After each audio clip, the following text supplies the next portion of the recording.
Stargazer GL variant, quick look. Naka-halogen headlamp, body color pati ang front grille, side mirror, side repeater lamp. Ito na ang lowest variant pero meron ka pa ring 16-inch alloy wheel set and push button yung likod. At the same time, 7-seater. Sa MPV category, ito ang may pinakamalaking space sa lahat ng competitors niya. With passenger man yan or different type of things like box, bike, or ref, kung ano man yung pwede mong ikarga dyan sa laki ng space na meron ang Stargazer. At syempre, hindi mawala yung mga cup holders, madaming cup holders, side by side, lahat ng window or door meron. At syempre, hindi mawala ang aircon ventilation with control sa second row na napakalakas abot hanggang third row.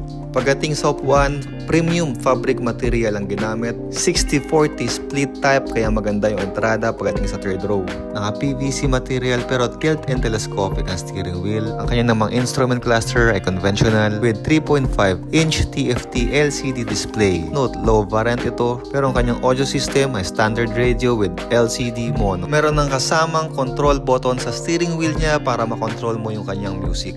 Naka-IVT transmission kaya wala ka ng delay sa arangkada.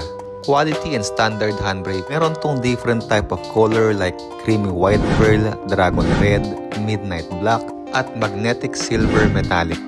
At ang SRP nito is 1,068,000 pesos only. Guys, naka 0 DP ito at meron siyang 100,000 discount. As of this time ha, kaya PM nyo ako if you're interested and let's talk about the transaction. Ayun lang guys at ride safe always.